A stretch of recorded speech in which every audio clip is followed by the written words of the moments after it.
Morning, Tanglewood, and anyone else who might be watching. This is Lyndel. I'm snug here in my office. I managed to trundle up here this morning. Let me tell you, you have done well to stay inside. Please don't get out.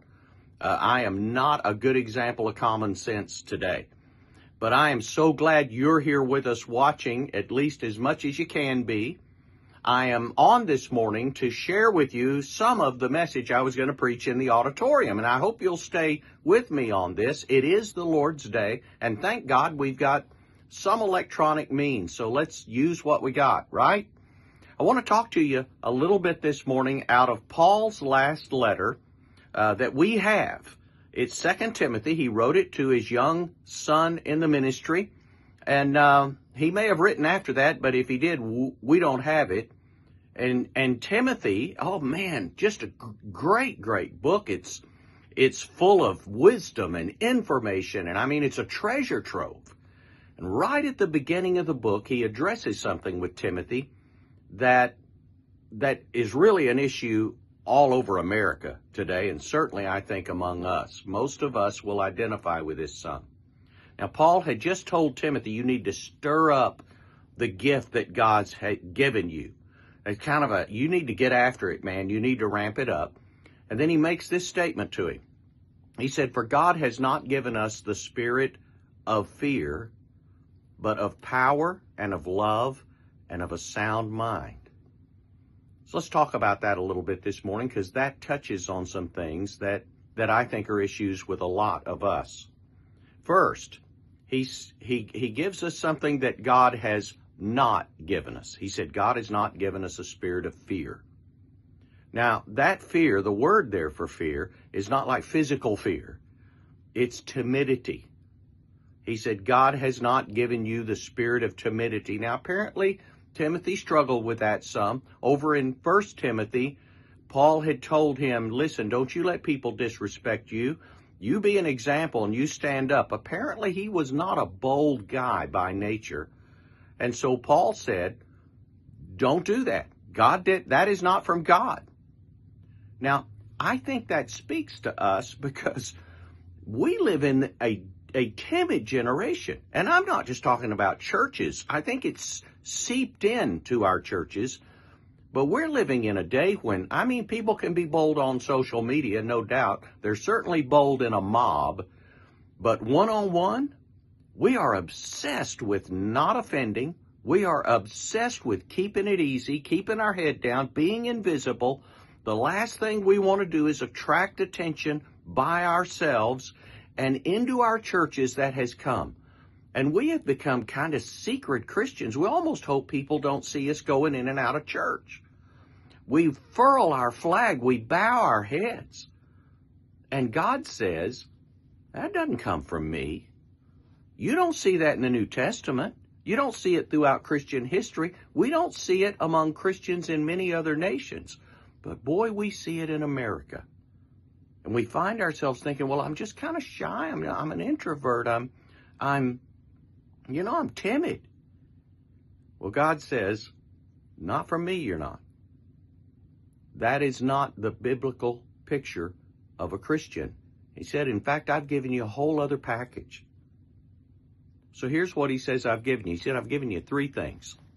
He said, first, I've given you power. Now, that word for power is dunamis, and it means ability, capacity.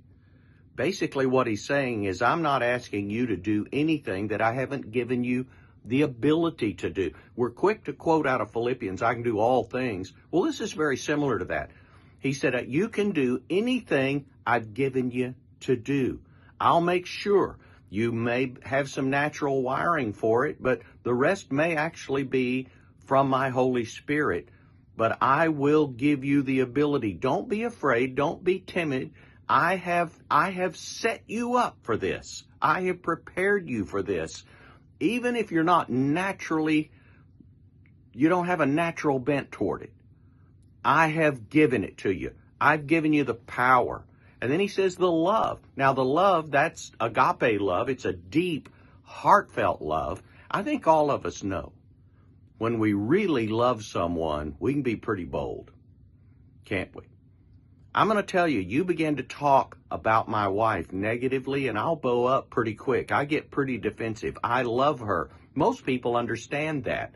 Even if what you say is true, I don't want to hear you make a case. I don't want to hear it. You're not the one to say it.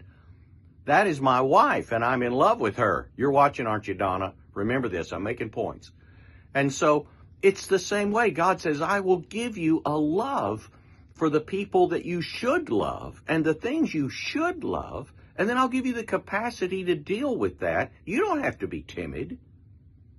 And then he says, thirdly, of a sound mind. Now, that's an interesting word. It's kind of hard to translate. Some of our Bibles may say discernment. Some may say self-discipline or sound judgment. There are different ways. I think probably the best thing I could come up with would just be common sense. That's what, when we say sound mind, you just have common judgment, good judgment. We have common sense. God will give you common sense.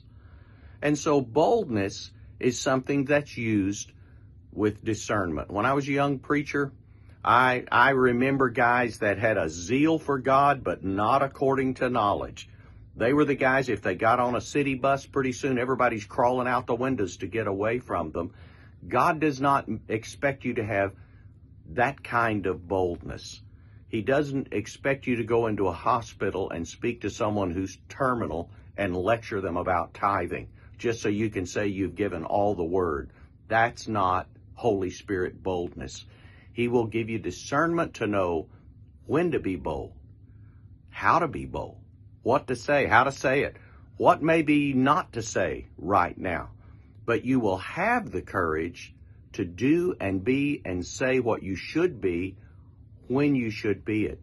That's a great combination. So we have power, we have the capacity, the love, and the good common sense to be everything we should be and not be timid. Those are pretty good tools for your Christian toolbox, aren't they? So, Christian, none of this, well, that's who I am, and God will just have to understand. Oh, he understands. And believe me, he wants to equip you. You don't have to be that secret Christian. God doesn't have a secret service. Stand up. Never be ashamed of who you are or who you represent. God will give you what you need. Now, one word of caution. It's not automatic. And it's not a one and done thing. This kind of power, love, and soundness of mind come with our walk and dependence on him. And as we do that, we reap those benefits. So if you don't have these things, ask him. He'll be glad to give you those things. He wants to give you those things. You notice the word given in that verse. God has given. It's kind of like the promised land with the Jews. It was theirs. They had to go get it. So go get it. Ask God for it. And he'll equip you. What's a great, great, great promise. Listen, I hope to see you Wednesday night, Wednesday evening, 7 o'clock. We will be having our service. I think everything will be cleared out by then. We have had our 2 days of bad weather, and then we'll have another day of cold. We are not used to it down here, are we? We just kind of go crazy. So on the way in here this morning, somebody passed me doing about 60. And I was doing about 30 on 191, and I got here. God bless you. Thank you for tuning in. I love you guys, and I hope to see you soon.